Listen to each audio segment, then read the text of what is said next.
은퇴를 앞두셨거나 이미 하셨다면 이 영상 하나는 꼭 끝까지 보세요. 나라에서 주는 돈인데도 몰라서 신청을 안 해 못 받는 분이 정말 많습니다.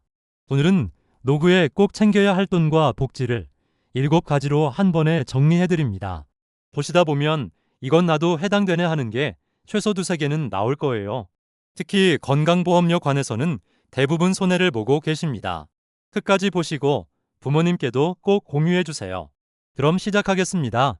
구독과 좋아요 먼저 눌러주시면 큰 힘이 됩니다. 첫 번째, 기초연금입니다. 기초연금은 만 65살 이상이면서 소득과 재산이 기준 이하인 분께 나라가 매달 드리는 돈입니다. 나는 소득이 있어서 안 될 거야 하고 지레 포기하는 분이 많은데 기준이 생각보다 넉넉합니다. 2026년 기준으로 소득과 재산을 합쳐 계산한 소득인정액이 혼자 사시면 월 247만 원, 부부는 월 395만 원 정도 이하면 받을 수 있습니다. 작년보다 기준이 더 올랐으니 예전에 탈락하셨더라도 다시 확인해 보세요. 집이나 예금이 있어도 기본으로 빼주는 공제가 있어서 재산이 있다고 무조건 탈락은 아닙니다. 가장 중요한 건 기초연금은 가만히 있으면 안 나온다는 겁니다. 주민센터에 가시거나 복지로 홈페이지에서 직접 신청하셔야 받습니다. 한 가지 더, 부부가 2분 모두 받으시면 각각 20%가 감액되니 이 점도 미리 알아두세요. 두 번째, 국민연금 더 받는 방법입니다. 같은 국민연금도 어떻게 받느냐에 따라 매달 받는 금액이 달라집니다. 첫째, 당장 급하지 않다면 연기연금을 활용하세요. 받을 나이가 됐어도 최대 5년까지 미룰 수 있고 그러면 연금액이 최대 36%까지 늘어납니다. 둘째, 예전에 형편이 어려워 못 낸 기간이 있다면 추후 납부를 알아보세요. 그 보험료를 나중에 내면 가입 기간으로 인정돼 연금액이 올라갑니다. 셋째, 가입 기간이 10년이 안 됐다면 임의 가입으로 채울 수 있습니다. 10년을 채워야 연금을 받을 수 있으니 부족하면 꼭 확인하세요. 내게 어떤 방법이 유리한지는 국민연금공단 전화 1355로 상담받는 게 가장 정확합니다. 세 번째, 은퇴 후 건강보험료입니다. 직장 다닐 땐 회사가 절반을 내주지만 은퇴하면 지역가입자로 바뀌면서 보험료가 확 오를 수 있습니다. 그런데 몇 가지만 알면 이 부담을 크게 줄일 수 있습니다. 첫째, 퇴직했다면 임의 계속 가입을 신청하세요. 퇴직 후 최대 3년까지 직장 다닐 때 내던 보험료 수준으로 유지할 수 있습니다. 다만 신청 기한이 짧습니다.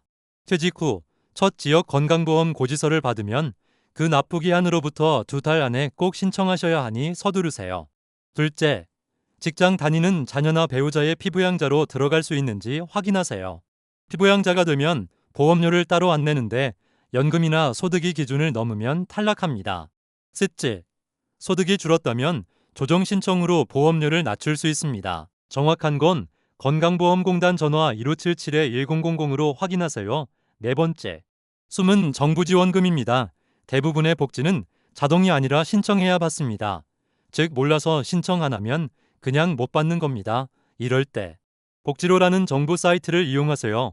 내 나이와 가구 상황을 넣으면 받을 수 있는 복지를 한 번에 맞춤으로 찾아줍니다.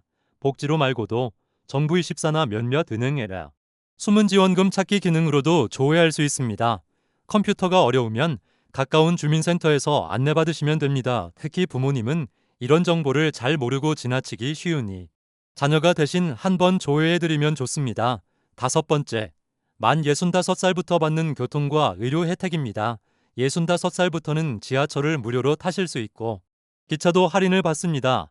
그리고 66살부터는 국가건강검진 때 2년에 한 번씩 치매를 미리 살피는 인지검사를 무료로 받을 수 있습니다. 사실 60살만 넘으시면 가까운 보건소 치매안심센터에서 언제든 무료로 치매 조기 검사를 받을 수 있습니다.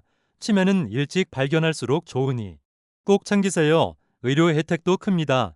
만 65살부터는 임플란트를 평생 2개까지, 틀니도 건강보험이 적용돼 치과 비용 부담이 크게 줄어듭니다.